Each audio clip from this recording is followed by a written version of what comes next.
Cell phones, Babylons can't crack the code.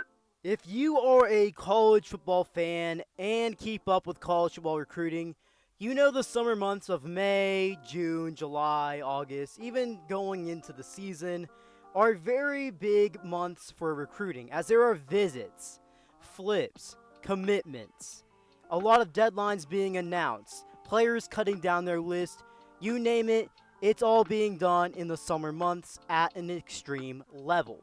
In today's video, I'm going to be talking about some big recruiting news / rumors, and this may be a new series, and if you show enough love or just want to see more videos like this, I'll try to make as much as I can during the rest of the college football offseason, going into the college football season itself for this 2023 year, where I'm going to be talking about transfers, commitments, deadline dates, reclasses, you name it. Anything with recruiting, the big news, rumors, hot topics, I'll be talking about it in a YouTube video.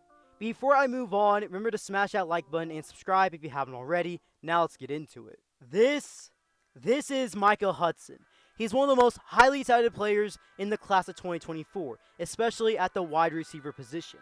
And he is a consensus 5-star recruit, rated as a 5-star on On3, 24/7 Sports, ESPN, and Rivals. He holds a total of 35 offers from schools such as Texas Tech, Alabama, Texas, Texas A&M, Georgia, and LSU, just to name a few. If you can name a Power 5 school or big college football program, I guarantee you he has an offer from them.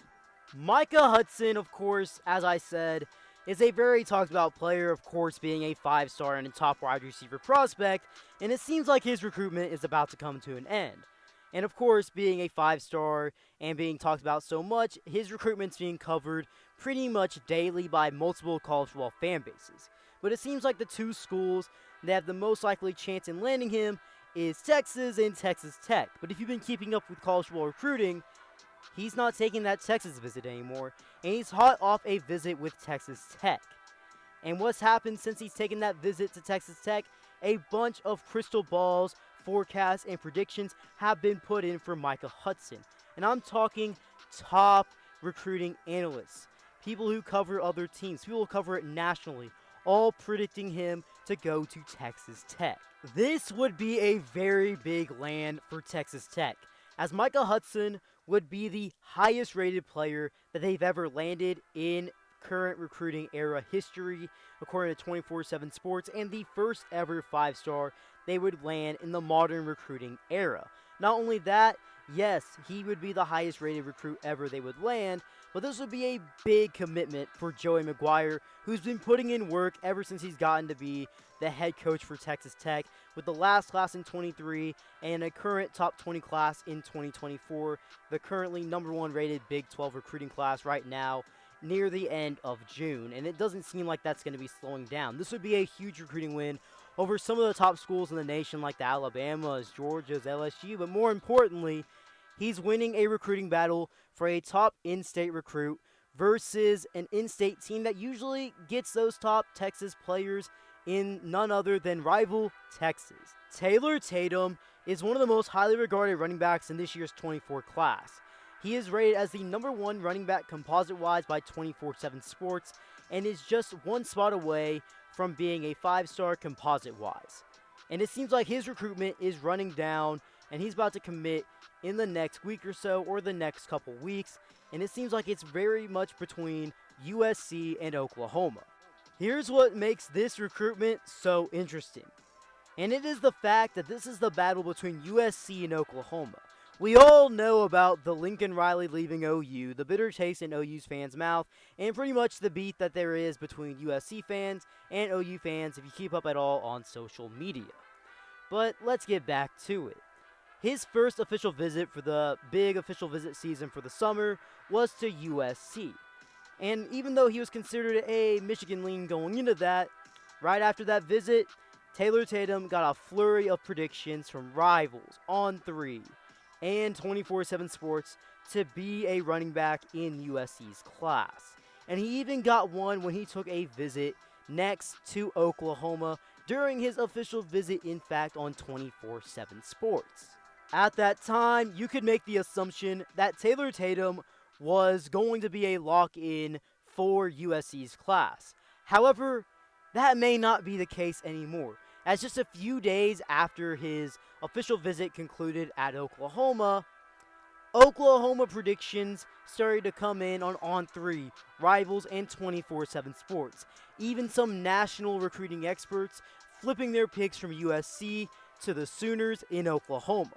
A very big key part of Taylor Tatum's recruitment is not only football, but the fact that he's going to be a college baseball player. And it seems like the pitch at Oklahoma to be a college baseball player and football player in the SEC may be winning Taylor Tatum over. In my opinion, I feel like you can't say he's 100% a lock to Oklahoma quite yet, even though things are trending very nicely for the Sooners in that direction, mainly because of how fast his forecasts have been flipped, and it's definitely going to be between USC and Oklahoma as he canceled his official visit to Michigan, and it seems like a decision is coming near. Dylan Raiola is one of the most talked about recruits in this year's 2024 class, and rightfully so. He's a great quarterback who has very high upside and is committed to the Georgia Bulldogs, who are back-to-back national champions, and you can assume he's going to have a very good chance to win a national title there as well, if and when he is a starting quarterback for the Bulldogs in the near future. As a recruit in this year's class, Raiola is a consensus 5-star prospect, and on 3 of the 4 major recruiting sites, Raiola is not only the number 1 quarterback in the class, but he's also the number 1 player nationally. It's also worth noting that obviously, as you can see here, on all 4 major recruiting sites, he is the number 1 rated quarterback.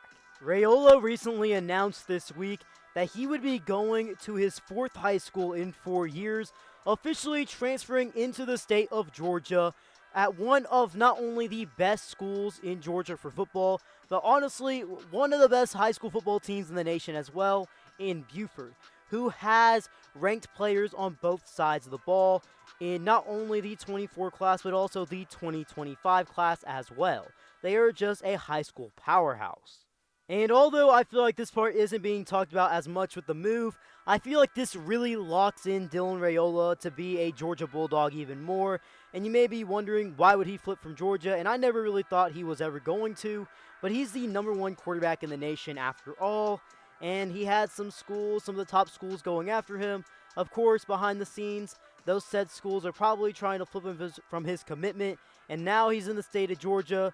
You can lock it up. He's not going to be anywhere but Bulldog Nation. Industry-wide consensus top 10 quarterback in the class of 2024 for modern day, Elijah Brown has committed to Stanford. Brown is seen as one of the most elite quarterbacks in this year's 24 class. He's been a starter at a historic program like Mater Dei since he was a true freshman in 2020, and he has a 29-1 quarterback record over that time span. As in his career, he has thrown for over 6,000 yards, 76 touchdowns in the air, compared to 11 interceptions, and is coming off a 22 campaign in which he had 31 touchdowns compared to 4 interceptions, throwing for 2,785 yards.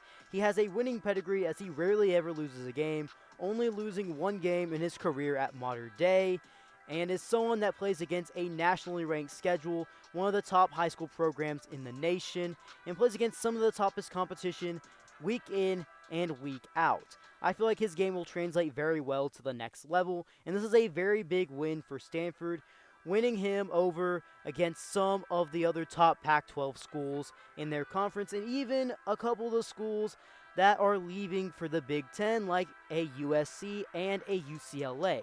And of course, this recruitment may not be over. Players are going to try to flip him, coaches are going to try to flip him, but they can keep him to remain committed. This is a very good sign not only for their current class that ranks number 9 in the nation, according to 24/7 Sports for the 24 class recruiting rankings, but could bode well for future commitments that they could hold in the coming months. Well guys, if you made it this far in today's video, drop something down in the comment section below. If you want to see a series like this over the next few months, covering the class of 2024, talking about some big recruiting news, topics, and rumors that are out there. As this is a series I'm very interested in making, but I want to see y'all's opinions first. And before you head out, remember to smash that like button, turn on those post notifications, and subscribe if you haven't already. B. Kelly out.